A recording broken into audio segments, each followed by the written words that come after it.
तो जीवन का मकसद क्या है? कहीं आप एपीजे अब्दुल कलाम को बीट करने का मन में तो नहीं है आपके?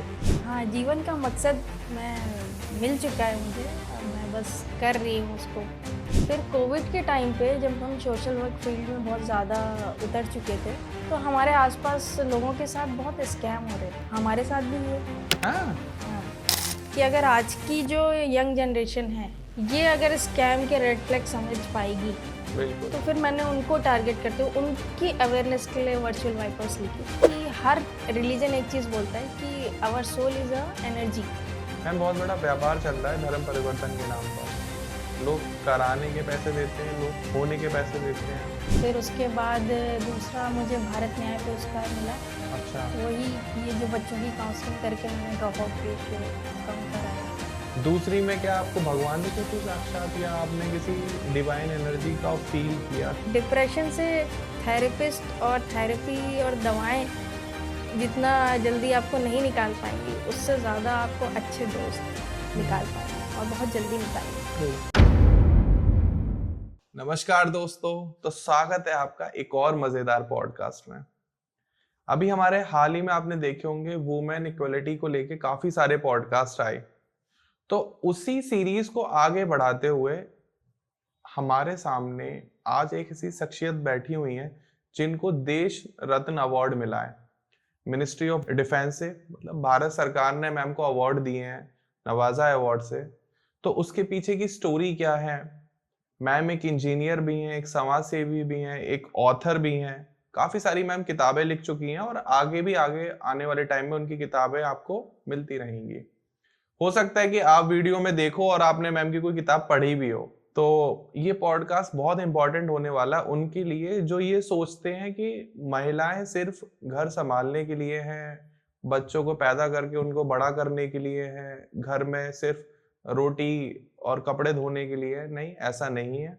हमारे देश की महिलाएं अब ऑथर भी हैं, जॉब भी कर रही हैं, इंजीनियर भी हैं, भारत सरकार से अवार्ड भी ले रही हैं। और साथ में जितना एक आदमी, एक मैन, एक पुरुष अपना योगदान देता है देश की सेवा करने के लिए और देश को आगे ले जाने के लिए, महिलाएं भी साथ के साथ आगे आ रही हैं और मुझे देख के ही बहुत अच्छा लग रहा है। तो मैं इंट्रोड्यूस कराना चाहूंगा मिस रंजना जी से, जो कि एक इंजीनियर हैं बहुत बड़ी कंपनी में और साथ में ऑथर भी हैं और समाज सेवी भी हैं। नमस्कार मैम, जय श्री राधे। राधे राधे भाई। कैसे हो आप? मैं बहुत अच्छी हूँ ध्रुव जी, और बहुत अच्छा लगा मुझे यहाँ आपने इतने अच्छे तरीके से इंट्रोड्यूस किया है, धन्यवाद इसके लिए। तो रंजना मैम, जैसे ही आपकी 2 बुक्स मुझे यहाँ सामने दिख रही है, तीसरी आने वाली है, साथ में एक इंजीनियर भी हो आप और उसके अलावा आप सोशल एक्टिविटी में भी काफ़ी हो, भारत सरकार आपको अवार्ड दे रही है। तो करना क्या चाहते हो आप? बेसिकली जीवन का मकसद क्या है? आप कोई फील्ड छोड़ ही नहीं रहे हो, क्रिएटिव भी हो, समाज सेवी भी हो और टेक्निकल फील्ड में भी आप हो। तो जीवन का मकसद क्या है? कहीं आप एपीजे अब्दुल कलाम को बीट करने का मन में तो नहीं है आपके? नहीं नहीं ध्रुव जी, इतना इतना नहीं है। हाँ, जीवन का मकसद मैं मिल चुका है मुझे, अब मैं बस कर रही हूँ उसको, फॉलो उस पाथ को। अच्छा। और ऐसी कोई मेरी भाग-दौड़ नहीं चल रही है। ये सब चीज़ें लाइफ में आती गई, मैं एक्सेप्ट करती गई और ओके, उसी रास्ते पे मैं आगे बढ़ती गई। ठीक है। हाँ, ये बात है कि सबसे ज़्यादा सुकून मुझे सोशल वर्क करके मिला हाँ, हाँ। और उसके बाद मेरे दिमाग को शांति लिखने के बाद ही मिली। अच्छा, तो पीस ऑफ हार्ट जो होता है ना, पीस ऑफ माइंड, और एकदम हार्ट के लिए सोल ऑफ मतलब फूड मिला मेरे लाइफ को, हाँ जी। वो मुझे राइटिंग और सोशल वर्क से मिला। इंजीनियरिंग मेरे बेसिक नीड है हाँ, और उससे मेरा लाइफ चल रहा है, हाँ जी। मेरी सारी फुलफिलमेंट वहीं से हो रही है। ओके। तो तीनों चीज़ें मेरे लिए बहुत इंपॉर्टेंट है, तो मैं तीनों चीज़ों को फॉलो कर रही हूँ। लोग कहते हैं मेरे 2 हाथ हैं। मैं एक हाथ से इंजीनियर हूँ, एक हाथ से समाज सेवी हूँ, इस हाथ से कमाता हूँ, इस हाथ से दे देता हूँ। मैम कह रही है मेरे 3 हाथ हैं। इस हाथ से कमाती हूँ, इस हाथ से दे देती हूँ, एक तीसरा हाथ है जिससे मैं लिख देती हूँ। तो मैम वो तीसरे हाथ की शुरुआत कब हुई? आपने कब स्टोरी टेलिंग करना शुरू करा? लिखना आपने कब स्टार्ट किया? ध्रुव जी, वैसे तो हमारे शास्त्रों में महिलाओं के 8-10 हाथ भी हाँ दिखाए जी। हैं। बिल्कुल, बिल्कुल, बिल्कुल। ये राइटिंग का ऐसा था कि मैं बहुत पहले से मतलब 8th 9th क्लास से ही मुझे थोड़ा राइटिंग का शौक शुरू हो गया था। अच्छा। रीडिंग और राइटिंग दोनों का। ओके। बचपन से रीडिंग की स्टार्ट आपको सुन के थोड़ा होगा कि मैंने कॉमिक्स पढ़ना, इससे मेरी रीडिंग में इंटरेस्ट आया। सुपर कमांडो ध्रुव तो नहीं पढ़ी आपने? सब पढ़ी हैं। नागराज। नागराज, परमाणु, और मेरा फेवरेट था बाकेलाल। ओके। मैंने भी सुपर कमांडो ध्रुव पढ़ी है। मेरे कई दोस्त कहते थे सुपर कमांडो ध्रुव आ जाओ। आपका नाम ही है हाँ ध्रुव, जी। तो होना ही है। तो वहाँ से मेरी रीडिंग की स्टार्ट हुई और ओके। फिर मैंने 9th क्लास से कुछ लिखना शुरू किया। ठीक है। और मेरी एक इंग्लिश की टीचर थी, वो कहती थी कि इस एज में तो सभी पोएट हो जाते हैं, हाँ 9th क्लास में आते आते। हाँ जी, हाँ जी। तो सही था, मैंने वहाँ से पोएट्री लिखनी शुरू की ओके। हिंदी में। और वो ज़माना था, सब गज़ल बहुत सुनते थे, शायरी भी लिखते तो हो? शेर और शायरी ही लिखी है मैंने बस। ओके। तो कभी सोचा नहीं था कि मैं कुछ लिखा हुआ अपना पब्लिश भी कराऊंगी। फिर कोविड के टाइम पे जब हम सोशल वर्क फील्ड में बहुत ज़्यादा उतर चुके थे, जी। तो हमारे आसपास लोगों के साथ बहुत स्कैम हो रहे थे, अच्छा। Online fraud. हाँ हाँ, बिल्कुल कोविड के बिल्कुल टाइम पे बिल्कुल बहुत बिल्कुल। बाढ़ सी आ गई थी, सब हाँ लोग जी। ऑनलाइन आ चुके थे। हाँ और फिर हमारे साथ भी हुए। हाँ। हाँ, क्या जैसे? हमारे साथ फेसबुक पे एक स्कैम हुआ। अच्छा। हमारी एनजीओ जिसमें मैं वॉलंटियर करती हूँ, हम्म। वहाँ पे एक महाशय थे, उन्होंने बोला कि आपकी एनजीओ बहुत अच्छा काम कर रही है, तो हम जो है आपके साथ मिलके एक बड़ा प्रोजेक्ट करना चाहते हैं। ठीक है। तो आपको इसके लिए क्या करना होगा, आपको कुछ 100 बच्चे रजिस्टर कराने होंगे वॉलंटियर, और फिर वो घूम घूम के सर्वे करेंगे, जो वहाँ की रिक्वायरमेंट होगी वैसा वोकेशनल ट्रेनिंग सेंटर हम सेटअप करेंगे। ठीक है। तो हमें लगा कि ये अच्छी अपॉर्चुनिटी है, क्योंकि वो एरिया काफ़ी पिछड़ा हुआ है। तो उसके बाद उन्होंने हमें ऑफ़र किया कि बट हर बच्चे को रजिस्ट्रेशन प्रोसेस देना होगा, प्रोसेसिंग फ़ीस देनी होगी। डन। तो हमने बैनर लगाए, पोस्टर लगाए कि आइए बच्चे, और कई बच्चे आए, करीब 80 बच्चे आए, और उनमें से बहुत सारे थे जो अपनी पॉकेट से पैसा नहीं दे पा रहे थे। ओके। तो हमने कहा कोई बात नहीं, एक बार वोकेशनल ट्रेनिंग सेंटर सेट हो जाएगा, बच्चे कहीं कुछ कमाने लगेंगे, तो फिर वो हमको पे बैक कर देंगे अपनी रजिस्ट्रेशन फीस, अभी हम कर देते हैं हाँ इनकी। जी। और इस तरह करके हमने कुछ 1 लाख रुपए पे कर दिए। पे कर दिए। और फिर वो जो थे महाशय, वो नो शो में चले गए। हम कॉल करते रहे। तो ये पहली बहुत बड़ी वजह बनी, इतना बड़ा बिग लॉस था और भाई मेरी पॉकेट से था, तो इस वजह से ये सबसे बड़ा सेटबैक था। और उसके बाद जिन बच्चों ने हमें पे किया था, हमने उनके भी रिफंड किए सारे पैसे। तो और फिर टोटल कितना हो गया? वही लगभग 125 के अप्रॉक्स, 1.25 के। तो उसके बाद हमने कोशिश की उनको ट्रेस करने की, एड्रेस भी था हमारे पास, एड्रेस तक गए भी, बट सिस्टम से हम कुछ नहीं करा पाए। तो काफ़ी पेन रहा हमको इस चीज़ का। उसके बाद फिर ये स्टोरी हम किसी को बताएं तो लोग हमारी ही गलतियां निकालेंगे, इतना नहीं समझ में आया आपको कि ये स्कैम था। तो मैंने कहा अब तो सबको समझ में आएगा, क्योंकि हम स्टोरी बता रहे हैं। जिस तरह से उन्होंने प्रपोज किया था, हमको लगा कि एक बहुत अच्छा सेंटर खुलेगा बच्चों के लिए। खैर फिर ऐसे करके हमसे भी लोगों ने स्टोरी शेयर करनी शुरू की। तो किसी के साथ OTP स्कैम हो गया, किसी के साथ फेसबुक पे ऐड आया कि बहुत सस्ते में सामान मिल रहा है। मतलब इवन एक हमारे ड्राइवर थे, हाँ जी, उनको आया कि उसने पूरा पोस्ट किया था कि हमारा आधार कार्ड और ये, मैं आर्मी में हूँ, मेरी पोस्टिंग हो गई है, अब मैं सामान सारा बेच रहा हूँ, जल्दी जल्दी में, सब नया है। उन्होंने ऑर्डर कर दिया जो उनको चाहिए था। फिर वो रोज फोन करे कि आपका सामान यहाँ पहुंचा, अब इतना पे कर दीजिए, वहां फंसा है। करते करते वो फिर हमारे पास आए कि मैडम हमारे साथ ऐसा हो गया। तो हम उस लेवल पे थे कि हम किसी की कोई हेल्प नहीं कर सकते थे, हमें भी ज्यादा नॉलेज नहीं थी कुछ। ठीक है। तो फिर हमने कहा कि हम कैसे मदद करें, हमें करनी पड़ेगी। और इस समय जो ये लोग हैं जिनके पैसे बहुत ज्यादा मेहनत से आते हैं, बिल्कुल, इनको स्कैम में अगर ये फंस रहे हैं और इनकी कोई गलती नहीं है जी, तो फिर बस एक ही चीज समझ में आई कि अगर आज की जो यंग जनरेशन है, ये अगर स्कैम के रेड फ्लैग समझ पाएगी, जी। ये समझ लेगी कि क्या है स्कैम और एक नॉर्मल अपॉर्चुनिटी में फ़र्क, तो ये अपने बड़े बुज़ुर्गों को भी समझा पाएगी। हाँ, तो वही समझा सकते हैं टेक्नोलॉजी में जो कुछ भी हो रहा है। बिल्कुल। तो फिर मैंने उनको टारगेट करते हुए उनकी अवेयरनेस के लिए वर्चुअल वाइपर्स लिखी कि अच्छा। आज के बच्चे जो हैं वो पढ़ें हाँ, और वो अपने बड़े लोगों को कन्वे करें कि आप जो इंटरनेट यूज़ करो उस पे सब कुछ अच्छा नहीं है। तो बच्चे अवेयर होंगे, वो बड़ों को अवेयर कर लेंगे। तो स्कूल के बच्चे, यूनिवर्सिटी के बच्चे, उनको टारगेट करते हुए ये बुक लिखी है कि उनमें अवेयरनेस हो, वो पहचाने रेड फ्लैग्स क्या हैं। ये जो कॉल आ रही है, ये ओटीपी के लिए ये जो आ रहे हैं, प्रेशर बिल्डिंग करते हैं, वो टैक्टिक्स क्या यूज़ करते हैं, ये सब छोटी-छोटी स्टोरीज़ हैं। और उस स्टोरी में फिर कैसे उन्होंने रेड फ्लैग्स क्या हैं, ये लास्ट में मैंने समझाया है। इस तरह करके ये पूरी बुक है। इसको ऐसे लिखा है, इसकी मतलब इसकी बैकग्राउंड स्टोरी ये है कि खुद स्कैम हुआ तो समझ में आया कि अवेयर करना ज़रूरी है। मैं बिल्कुल आपकी बात से सहमत हूँ और मैं तो आपसे ये कहूँगा आपने ये बुक्स लिखी है, साथ में आप इस पर डॉक्यूमेंट्री भी बनाओ, कुछ वीडियोस बनाओ और बिल्कुल एकदम सामने फेस करके आओ, क्लैरिटी दो। अब तो आप ऑब्वियस है कैमरे के आगे बैठे हो हुँ। और जितनी जल्दी ये बुक नहीं पहुंचेगी उतनी जल्दी वो वीडियो पहुंच जाएगी। जी, जी। शायद ये इंडस्ट्री डिमांड भी है। आप लोग भी कमेंट सेक्शन में बताना कि क्या आप चाहते हो इन टॉपिक्स पे मैम वीडियो बनाए, क्योंकि मैम ने बहुत डिटेल में इसके बारे में रिसर्च करी होगी तभी ये किताब लिखी गई है। ये किताब को लिखना आसान बात नहीं है, बहुत सारी रिसर्च जाती होगी, क्योंकि आपने अगर एक शब्द भी गलत लिख दिया तो वो लिख गया, वो मिटाया नहीं जा सकता, पब्लिश हो गया, अब लोगों के हाथ में पहुंच गया, वो पढ़ रहे हैं, आपके भावनाओं को, आपके परसेप्शन को पढ़ रहे हैं, कनेक्ट कर रहे हैं।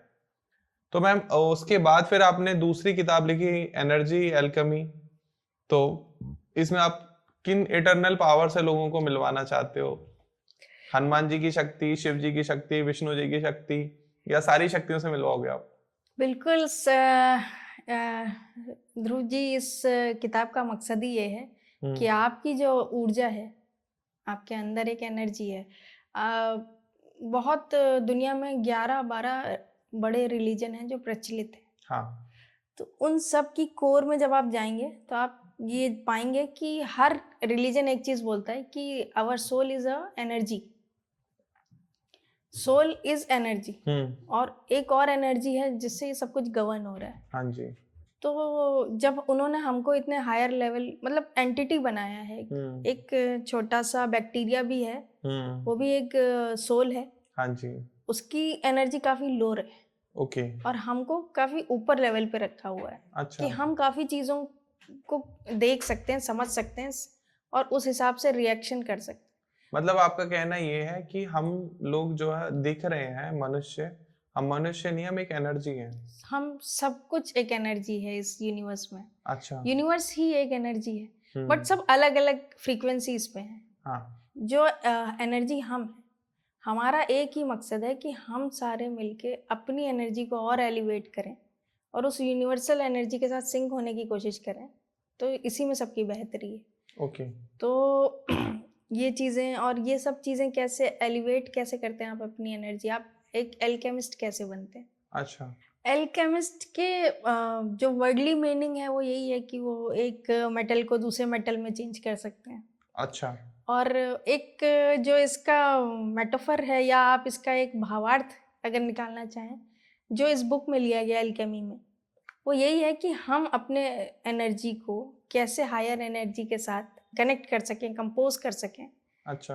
तो उससे क्या होगा, जैसे हम हैं, हम चीज़ों को समझते हैं, प्री एज्यूम कर सकते हैं, उसको उसके हिसाब से डाइवर्ट कर सकते हैं। ओके। लेकिन हर जीव इस धरती पे ये नहीं कर सकता। हाँ, तो इसका कुछ तो कोई तो पर्पस होगा कि हमको इतना कुछ क्यों दिया है भगवान कोई ने। तो कॉन्सिक्वेंसेस होंगे। हाँ, तो हम अगर इसी डायरेक्शन में आगे बढ़ें तो हम वो चीज़ें पा सकते हैं जो इस यूनिवर्स की कॉन्शियस के साथ हमको कनेक्ट कर सकते हैं। अच्छा, तो आपको क्या लगा इस रिसर्च के बाद कि किस रिलीजन की एनर्जी सबसे हाई है?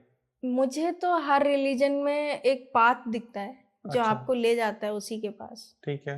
आपको कौन-सा, जैसे नहीं, जैसे ट्रेन भी चल रही है, बस भी चल रही है, फ्लाइट भी चल रही है। एक तो आप अफोर्डेबिलिटी देखते हो सफ़र करने से पहले कि हम क्या ले सकते हैं, या फिर आप ये देखते हो कि मुझे जल्दी जाना है हाँ तो आप जी। क्या ले सकते हाँ जी। हैं। तो वो तो सब कुछ आपके ऊपर छोड़ा ही है, आप किस पाथ को फॉलो करना चाहते हो, और उसको फॉलो पहुंचना सबको वहीं है एंड पर एंड।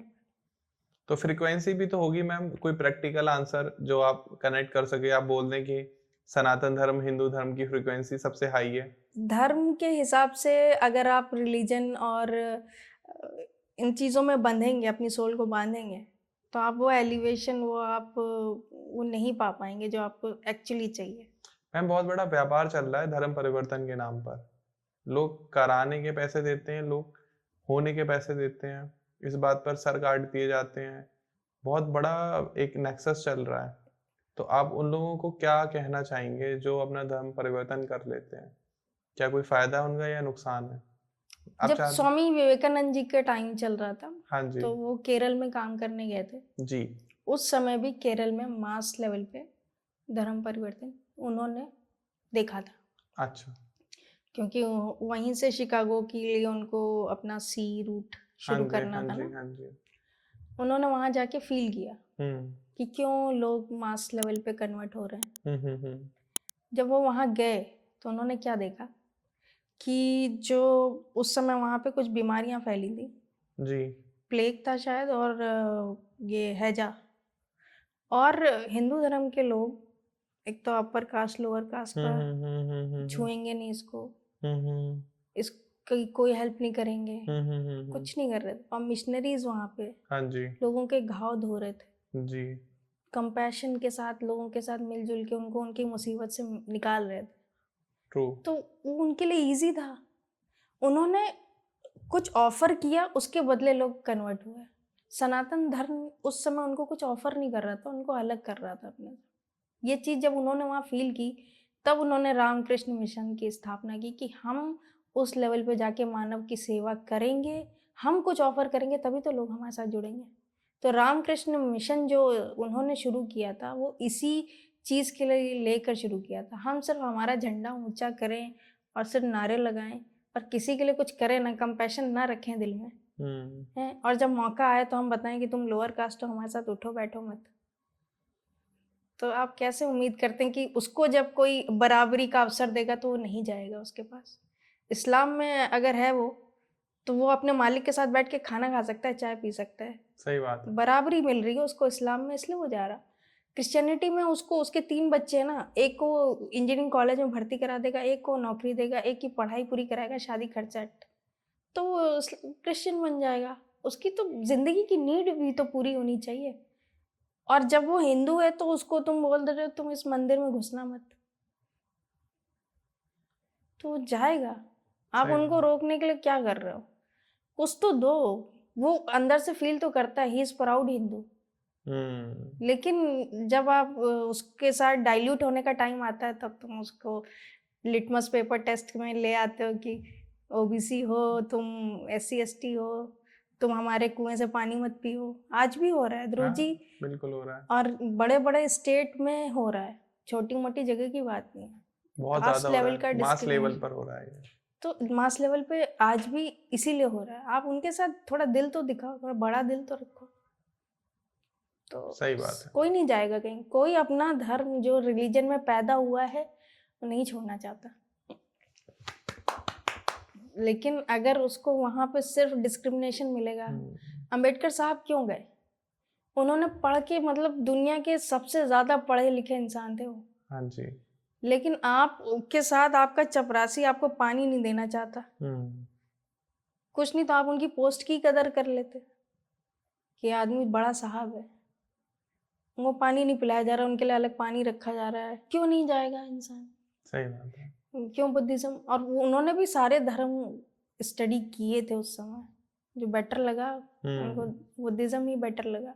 आज भी अगर सबसे ज़्यादा कन्वर्जन हो रहा है तो लोअर कास्ट SC ST यहीं हो रहा है।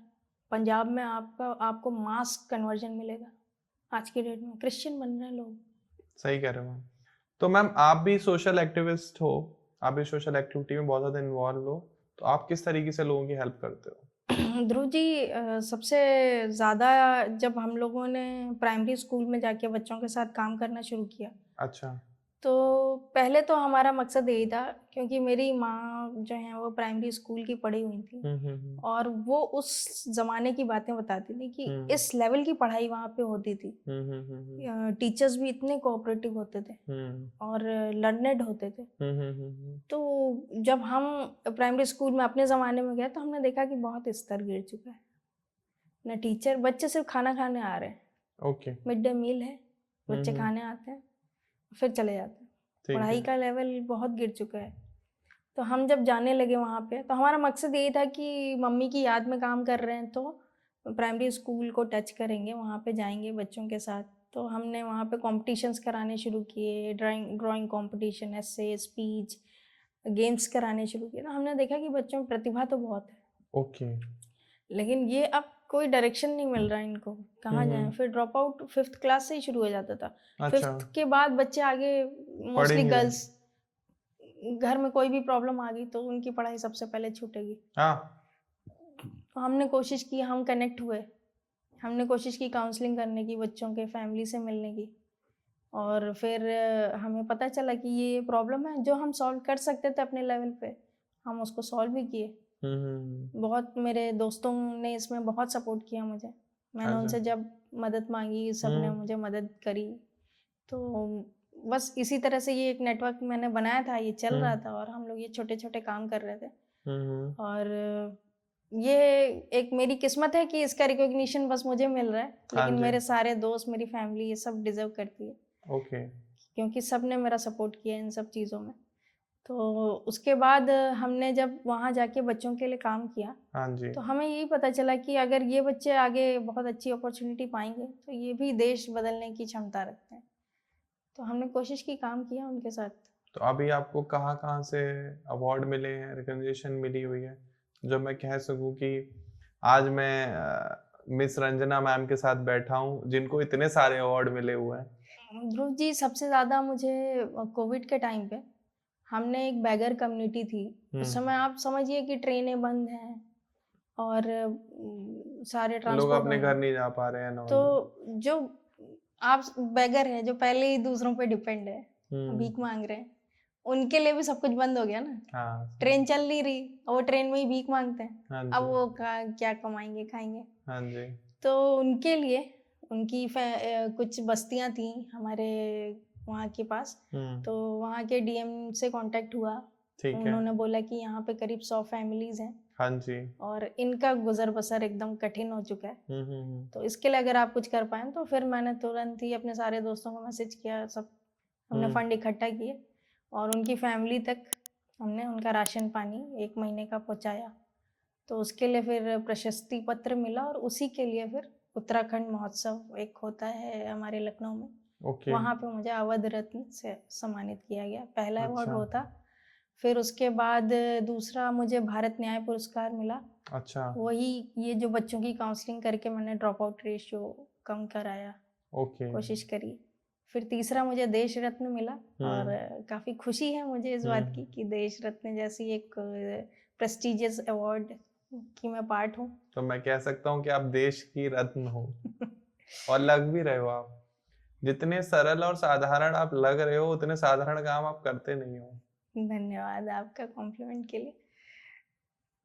तो कितनी कुछ लाइफ चेंज हो जाती है जब आप एक सोशल एक्टिविटी में आ जाते हो, और साथ में आप जॉब कर रहे थे, कॉर्पोरेट वर्ल्ड में थे, वहां से आप एक सोशल एक्टिविस्ट हो गए, साथ में आप एक ऑथर भी हो गए।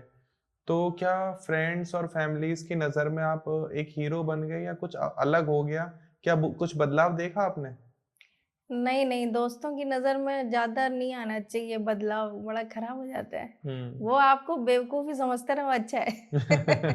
नहीं तो सबसे ज़्यादा क्या कहते हैं, घमंड वहीं से आ जाता है। हाँ जी। और वो चीज़ें फिर चीज़ें खराब करती हैं। दोस्त आपको, फैमिली वाले बेवकूफ़ी समझें, हाँ। और दोस्त भी आपको बेवकूफ़ी समझें, हाँ जी। वो सबसे अच्छा है, क्योंकि उसी में सारा प्यार है। हम्म। वो अगर आपको इज्जत देने लगे तो क्या फायदा? कोई फायदा नहीं। लोग ये कहते हैं ना, बहुत ज्यादा कॉम्प्लीमेंट देते हैं कि सबसे ज्यादा जो बेइज्जती करी है वो रिश्तेदारों ने ही करी है और दोस्तों ने करी है। तो आज आपने उन लोगों के लिए जवाब दे दिया कि अगर वो आपको इंटेलिजेंट समझने लगे, फिर तो समझ लो आपका टाइम खराब आ चुका है। इवन मैंने ये बुक अपने 4 दोस्तों को डेडिकेट करी है, उन चारों ने नहीं खरीदी। अच्छा। दूर दूर थे, मैंने कहा यार तुम लोग ऑर्डर कर लो, तो बोले नहीं तू भेज साइन करके। अच्छा। मैंने कहा मैं नहीं भेज रही साइन करके, ओके। तुम लोग ऑर्डर करो, कम से कम 4 बुक तो बिके मेरी। हाँ हाँ, और क्या। तो आपकी बुक अभी कहाँ कहाँ अवेलेबल है? मेरी बुक अमेजोन पे है, हम्म। फ्लिपकार्ट पे है, ठीक ई है। बुक में भी अवेलेबल है अमेजोन पे ही, ठीक है। किंडल में। और इसके अलावा मेरी एक वेबसाइट है nawabwrites.in, अच्छा। वहाँ से भी आप ऑर्डर कर सकते हैं। ठीक है। दोनों बुक्स हैं अवेलेबल वहाँ पे। तो मैम आपकी जो सेकंड बुक है एनर्जी एल्केमी, ये आपने क्यों लिखी? वो पहली वाली तो समझ में आ गई कि आपके साथ स्कैम हुआ, आपने इस वजह से लिख दी। दूसरी में क्या आपको भगवान दिखे थे साक्षात, या आपने किसी डिवाइन एनर्जी का फील किया? क्या ऐसा क्या हुआ? एनर्जी एल्केमी जो मैंने लिखी है, इसके पीछे जो स्टोरी है, मकसद है, वो यही है कि जब मैं अपनी लाइफ के बहुत सारे अप डाउन फेस कर रही थी, गुजर रही थी, तो कुछ चीज़ें थी जिन्होंने बहुत इम्पैक्ट डाला, और कुछ चीज़ें थी जो वापस धकेल रही थी। तो उस समय मैंने क्या फॉलो किया, कैसे मेडिटेशन मुझे अपने ही डार्कनेस में ले गया, फिर कैसे उस मेडिटेशन के बहुत सारी टेक्निक्स ट्राई करी, फिर किस मेडिटेशन से मुझे बेनिफिट मिला, बहुत सारी ब्रेन वेव्स कैसे एक्ट करती हैं ये पढ़ा मैंने, किस लेवल पे हम एक generative brain wave, alpha beta gamma, इन सब के बारे में जब मैंने जाना जी। तो समझ में आया कि नहीं, एक एनर्जी से हम अपनी ही एनर्जी से पहले कनेक्ट नहीं है। मेडिटेशन का जो मैंने मतलब समझा है ध्रुव जी, जी। वो यही है कि जो आप खुली आंखों से ये संसार को ऑब्जर्व कर रहे हो, हाँ जी। उतना ही जब आप आंखें बंद करके अपने आप को ऑब्जर्व करने लगोगे, वही मेडिटेशन आपके लिए कारगर साबित हो। तो मैंने जब यहाँ तक फील किया, फिर कैसे मेरे दोस्तों ने मेरे बुरे टाइम में मेरे को एकदम सपोर्ट किया, जी। तो मैंने ये जाना कि डिप्रेशन से थेरेपिस्ट और थेरेपी और दवाएं जितना जल्दी आपको नहीं निकाल पाएंगी, उससे ज़्यादा आपको अच्छे दोस्त निकाल पाएंगे, और बहुत जल्दी निकालेंगे। ट्रू। फिर मैंने तीसरा जो देखा कि फैमिली का सपोर्टिव होना आपकी ज़िंदगी में कितना ज़रूरी है। हाँ जी। फैमिली का सिर्फ एक ही काम है कि आपको सही रास्ते पे गाइड करना जी। और हमेशा सपोर्ट करना, कंट्रोल Okay. करना, और आपको हमेशा ये बताना कि आप गलत हो, गलत हो, गलत कर रहे हो। एक उनको डर होता है माँ बाप को कि बच्चा कहीं कुछ इसके साथ गलत ना हो जाए, इसलिए वो कंट्रोल करने की कोशिश करने लगते। ओके। लेकिन हाँ, गाइड करिए आप, क्योंकि आपके पास बहुत ज़्यादा एक्सपीरियंस है अपने बच्चे से, हाँ जी। हाँ जी। लेकिन कंट्रोल मत करिए, हम्म। गाइड करिए, सपोर्ट करिए। इतना ट्रस्ट दोनों में हो कि वो बच्चा ये समझे कि मम्मी पापा बताएंगे तो गलत नहीं बताएंगे, और आप ये समझिए कि बच्चा जो कर रहा है वो सही करेगा। इतना ट्रस्ट दोनों में डेवलप करिए। तो ये एक चीज़ थी जो एक लेवल पे आके जब बॉन्डिंग बनी पेरेंट्स से, तो मुझे समझ में आया कि हाँ, कि पापा मम्मी अगर किसी चीज़ के लिए रोक रहे हैं तो उनके भी अपने चीज़ें सही हैं, समझिए उस चीज़ को, बॉन्डिंग बनाइए पेरेंट्स से। सही बात है। और फिर चौथी जो चीज़ जिसने मेरी ज़िंदगी एकदम अपसाइड कन्वर्ट 360 पे ले आया मुझे, सोशल वर्क। अच्छा। जब मेंटल हेल्थ से मैं जूझ रही थी, एंग्जाइटी मेरे को एकदम मतलब घर के अंदर बंद कर दिया था मुझे। आई वाज सरप्राइज्ड कि आपको भी एंजाइटी हुई है। बिल्कुल, मेरी लाइफ में बहुत सारी चीज़ें हुई हैं ध्रुव जी, अगले पॉडकास्ट में पूरी लाइफ स्टोरी सुनाऊंगी। बिल्कुल बिल्कुल। तो उसमें जब मैंने सोशल वर्क करना शुरू किया तो धीरे धीरे धीरे मैंने अपने दर्द को कम होता हुआ पाया। जैसे ही मैंने किसी के आँख में अपने लिए देखा कि मैडम आपने मतलब आपने मेरे लिए मेरी वो चीज़ पूरी कर दी जो नहीं पॉसिबल था उसके लिए, तो वो जो उसकी आंखों में थैंक्स था ना आपके लिए, वो देख के आपको अपनी एंग्जाइटी फुर हो जाती है, तो आपको और कुछ करने की ज़रूरत ही नहीं है। तो ये 4-5 जो बड़ी-बड़ी चीज़ें थी, और ये ईज़िली अवेलेबल, हाँ जी। इसके लिए आपको कहीं नहीं जाना। जो आप वेकेशन पे जाने के लिए परेशान हो, आपको लगता है वहाँ रिलीफ मिलेगा, वहाँ से लौट के आते हो फिर उसी स्ट्रेस में चले जाते हो, नहीं मिलता रिलीफ।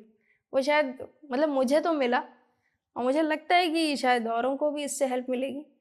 तो जब मैंने सोशल वर्क करना शुरू किया तो मेरी ज़िंदगी में बहुत बदलाव आने लगे। तो मैंने इस चीज़ को फ़ील किया, अंदर से मुझे कंटेंट फ़ील होने लगा। मुझे लगा कि नहीं, लाइफ़ का गोल मिल गया है। सबका गोल ये नहीं होगा, ऑब्वियस है, सबके पास बहुत सारी रिस्पॉन्सिबिलिटी हैं। हर कोई सोशल वर्क कर नहीं सकता। सही बात है। लेकिन कभी एक छोटा एक्ट ऑफ काइंडनेस करके देखिए। मज़ा आएगा। आपको वो जितना वो इंसान को फुलफ़िल नहीं होगा ना, जितना उसको अच्छा नहीं लगेगा, उससे 10 गुना आपको अच्छा लगेगा। मैंने भी कहीं स्टोरी सुनी थी कि जो देने में मज़ा है वो लेने में नहीं है। देखिए। आप किसी छोटे बच्चे को 2 मोजे दे के तो देखिए, सॉक्स 10-20 रुपए के हार्डली आते हैं। पॉकेट में रखिए, निकल जाइए, कोई दिख जाए दे दीजिए। उसको जितना अच्छा नहीं लगेगा, उससे ज़्यादा आपको अच्छा लगेगा। सही बात।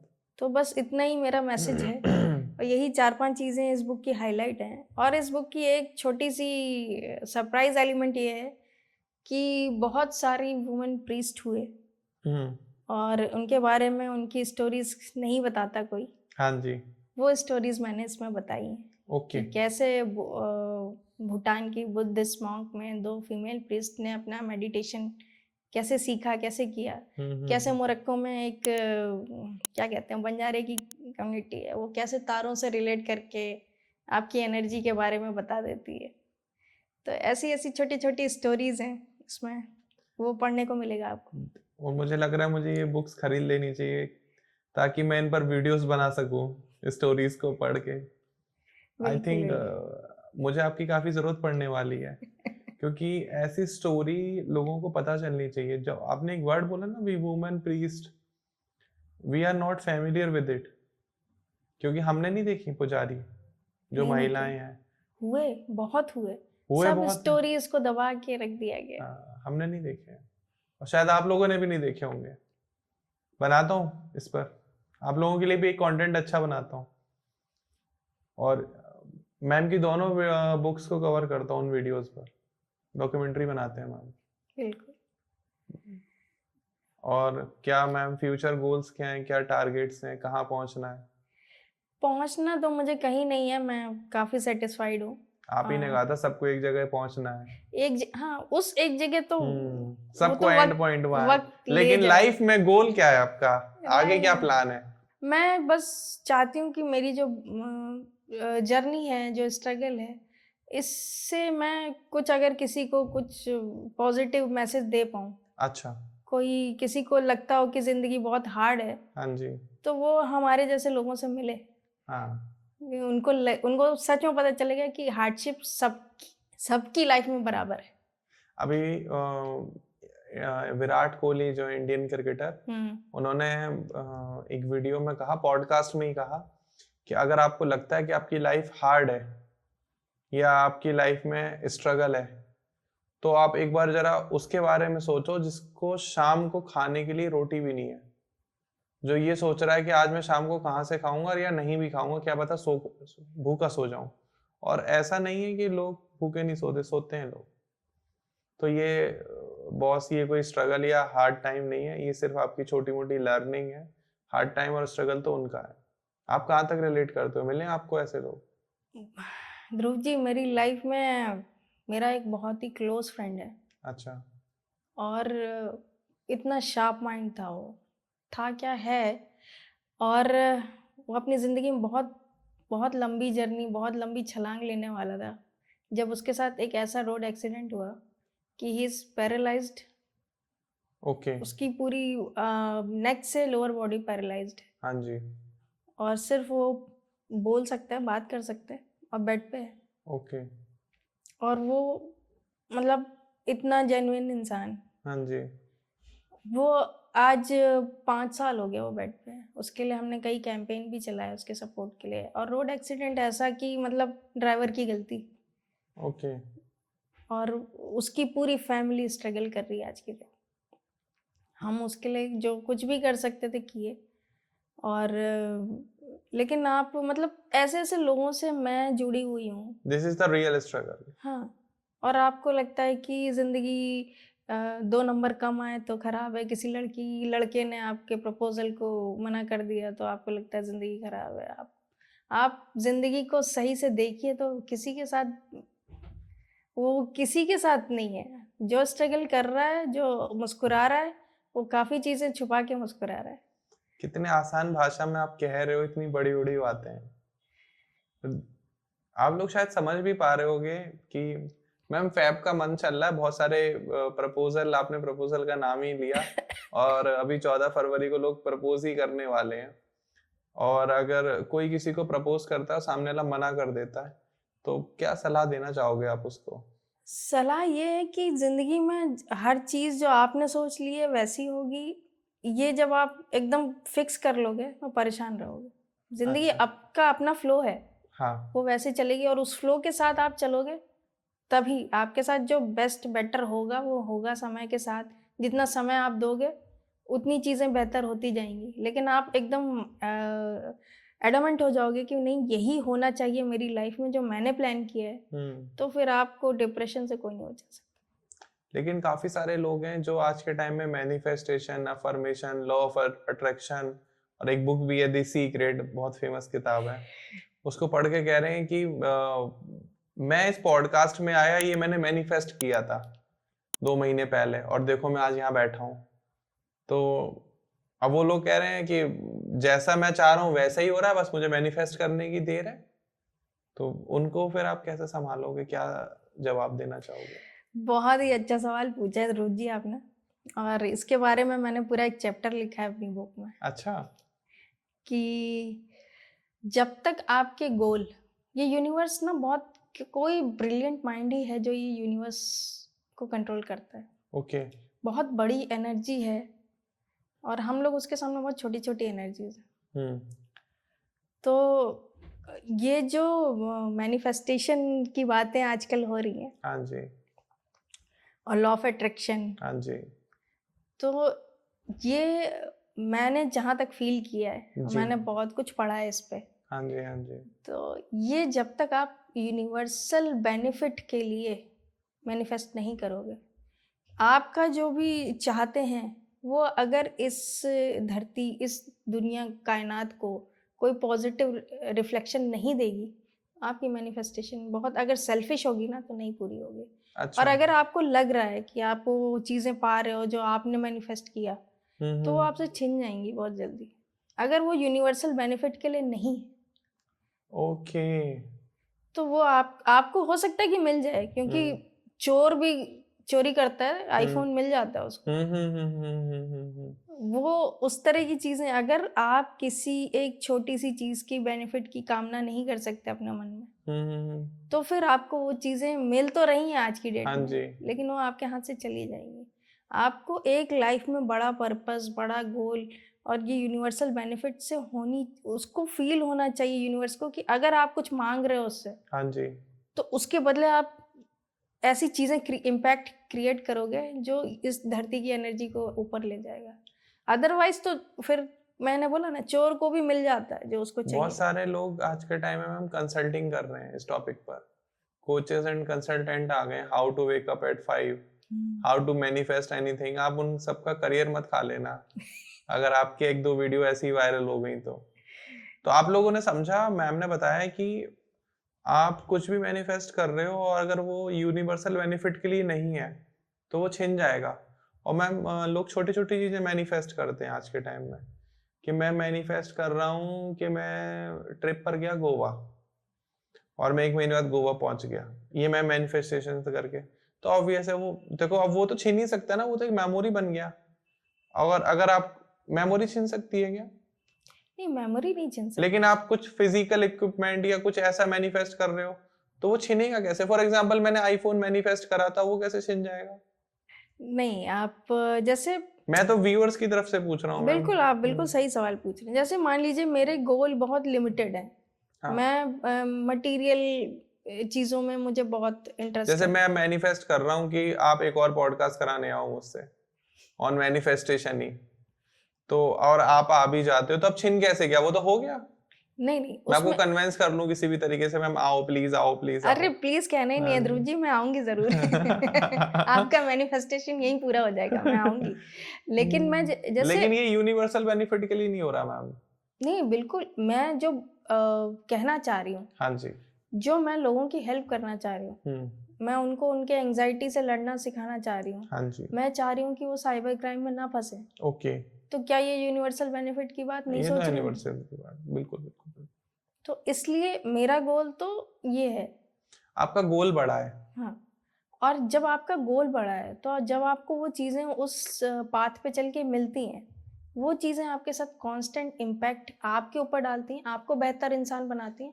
जब तक आप खुद में बेहतर इंसान नहीं बन रहे हो, तो आप आईफ़ोन और आईपैड ये सब इकट्ठा करके आप कहाँ तक जाओगे, कहाँ तक भागोगे? क्योंकि आप हर साल एक नया आईफ़ोन लेते रहो, लेते रहो, लेते रहो। अल्टीमेटली आप सोचोगे कि मुझे चेंज चाहिए। एक ट्रू। लेवल पे आप फिर आप दूसरे ब्रांड की तरफ सोचोगे बहुत दिन से आईफ़ोन चला, तो कोई सैटिस्फैक्शन नहीं मिल रहा। आप एक बार पेरिस की ट्रिप हो आओगे, दोबारा हो आओगे, 3 बार, फिर आपको कोई और जगह जानी होगी ना। गोवा आप कितनी बार जाओगे?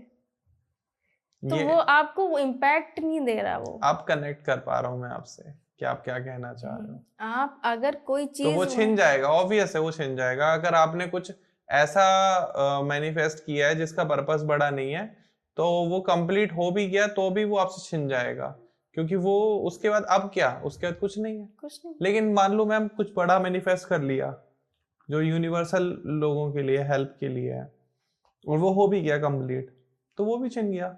वो नहीं छिनेगा, वो इम्पैक्ट आपके सोल पे डालेगा, आपकी एनर्जी एलिवेट करेगा। अच्छा, यही तो यही तो पर्पस है यूनिवर्स का। आपको इतना हायर एनर्जी उन्होंने क्यों बनाया है? वो चाहते हैं कि आप इससे और ऊपर उठो, देवत्व पे जाओ, इंसानियत से देवत्व पे जाओ। ओके। तो आप थोड़ा सा इस बारे में भी मानते हो कि ये इंसान से ऊपर, जो इंसान की आत्मा है, जो सोल है, उसके ऊपर भी कुछ है, स्वर्ग है, नर्क है, वहां जाते हैं, पाप और पुण्य का हिसाब होता है, और तेल की कढ़ाई में तला भी जाता है, आग पे लिटाया भी जाता है। मैंने अपने इसमें वर्चुअल वाइपर वाली बुक में कोट लिखा है, हाँ जी। गरुड़ पुराण से है वो कोट, जी। कि मुझे नहीं पता कि ये सच है कि नहीं है, लेकिन अगर ये सच है तो फिर आपके साथ क्या होगा आप सोचिए। ये गलती से भी मान ली, मैं ये नहीं कहती हूँ, मुझे नहीं पता हेवन है, हेल है कि नहीं है। मैंने तो यही जिंदगी में हेवन और हेल देख लिए हैं लोगों के। लेकिन अगर ये सच है कि चोरी करने का दंड ये है, या किसी को आपने जो लूटा है उसका दंड ये है, तो फिर आपके साथ क्या होगा? मरने के बाद वो बहुत सुकून है ना, कि मर के भी सुकून ना मिला तो कहाँ जाएंगे। मैम आप शायरी बहुत अच्छा लिखते हैं, तो कुछ सुनाना चाहेंगे आप? याद तो कुछ भी नहीं है। एक शायरी है, वो खुश तो हैं लेकिन मुझसे नहीं, वो खुश तो हैं लेकिन मुझसे नहीं, वो दुखी तो हैं लेकिन मुझसे नहीं, कौन कहता है कि उनको मोहब्बत नहीं है, उनको मोहब्बत तो है लेकिन मुझसे नहीं। तुम जब आओगी तो खोया हुआ पाओगी मुझे, मेरी तन्हाई में ख्वाबों के सिवा कुछ भी नहीं। मेरे कमरे को सजाने की तमन्ना है तुम्हें, मेरे कमरे में किताबों के सिवा कुछ भी नहीं। क्या बात है, वाह। तो लिखा ये किसने मैम? जॉन साहब की ये बहुत मशहूर शायरी है, और ये यही कहती है कि मैं वो इंसान नहीं हूँ जब तुमने मुझे छोड़ दिया, तुम जब आओगे मेरे पास तो मैं शायद वो रहूंगा भी नहीं। कुछ लोगों ने जॉन एलियन ही जॉन एलियन भी कहते हैं। हाँ, उनकी बातें थी जो उस समय के लोगों को शायद समझ नहीं आती थी। हाँ, हमारे जनरेशन के लोग कुछ ज़्यादा ही कनेक्ट करते हैं। हाँ जी, और उनको बहुत पसंद करते हैं, नवाजते हैं। बिल्कुल बिल्कुल बिल्कुल। डिजर्व भी करते हैं। तो आज आपके टाइम में आपका फेवरेट राइटर कौन है, फेवरेट पोइट कौन है? मुझे हर क्रिएटिव इंसान पसंद है, मैं किसी को कैटेगराइज नहीं करती। अच्छा। हाँ, मैं पढ़ती सबको हूँ, सुनती हूँ, और मुझे मेरा जॉनर इतना बड़ा है कि मुझे सब कुछ अच्छा लगता है। अच्छा। मैं किशोर कुमार का मेरी भैंस को डंडा क्यों मारा ये भी सुनती हूँ। हाँ जी। और फिर मैं मेहंदी हसन को भी सुनती हूँ कि क्यों रुखसार से पर्दा। तो मेरा जॉनर बहुत बड़ा है। ओके, लेकिन आप अभी इस वाले जोनर में नहीं आए होंगे जहाँ रैपर्स आ चुके हैं। सुना है एक दो, वो MTV हसल पे अच्छा। सृष्टि जो थी, एक दो लोगों को सुना है, हाँ हाँ, बस ये कि बहुत ज्यादा कनेक्ट नहीं कर पाते हो। कनेक्ट हम लोग नहीं करते हैं। हम्म। देखी थी गली बॉय, हाँ जी, इतना हाँ ही जी। एक्सपोजर है मेरा रैपर्स। क्या रैपर पैसा कमा पा रहे हैं? हाँ, एक दो जो हैं जो काफी मशहूर हैं, वो हम्म, तो कम समझ में आते हैं मुझे। हाँ, हो सकता है जनरेशनल गैप है। मे बी, हम्म, और होता भी है। इस हम्म, जनरेशन को किशोर कुमार समझ में नहीं हम्म, आते। किशोर कुमार। तो आने वाली जनरेशन को, आने वाले लोगों को, हमारे व्यूअर्स को जो ये पॉडकास्ट देख रहे हैं, ये वीडियो देख रहे हैं, आप कोई ऐसा वार्म मैसेज भेजना चाहोगे अपनी साइड से जो उनकी लाइफ को कोई मकसद मिल सके यूनिवर्सल काम करने के लिए? क्योंकि मैनिफेस्टेशन, अफर्मेशन तो बढ़ ही रहा है आज के टाइम में, हर बंदा कुछ ना कुछ मैनिफेस्ट कर रहा है। लेकिन कोई आप एक ऐसा उनको मैसेज दो कि करना है तो ये करो, वरना क्या ही करा जो तुम कर रहे हो। ध्रुव जी, मैं ऐसे तो कोई वो नहीं हूँ कि मैं लोगों को संदेश दूं, जी। पर एक छोटी सी मेरी गुजारिश है हम्म। सबसे, कि आप अगर ज़िंदगी में कंपैशन फॉलो नहीं करते, अच्छा। तो आप ह्यूमन होना के जो उसकी एक छोटी सी बेसिक सी एक रिक्वायरमेंट है, उसको पूरा नहीं करते।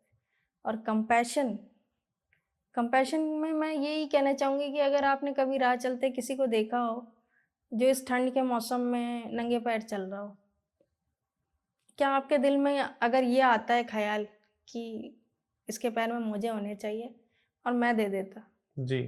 मैं इतना तो एफर्ट कर ही सकता हूँ। हाँ जी। अगर इतना ख्याल भी आपके मन में आ रहा है, तो आप ह्यूमन होने की एक बेसिक जो एक एलिजिबिलिटी है ना, वो पूरी कर रहे हो। जी। आप दे रहे हो कि नहीं, वो एक सेकेंड लेवल की चीज़ है। जी। तो अगर आप इस रास्ते पे बढ़ रहे हो, तो ह्यूमैनिटी भी कहीं ना कहीं ग्रो कर रही है। और आप अगर उस नंगे पाँव से आप नज़र फेर ले रहे हो कि मुझे क्या मतलब है, मैं खाली मुझे आईफोन चाहिए, मैनिफेस्ट करूँगा, हाँ जी। तो फिर ऐसे ही इंसानियत धीरे धीरे डिक्रीज होती जाएगी, गिरती जाएगी। सही बात। तो एक छोटे सी मंत्र, मतलब मैनिफेस्टेशन आप कर रहे हैं, बहुत अच्छा है।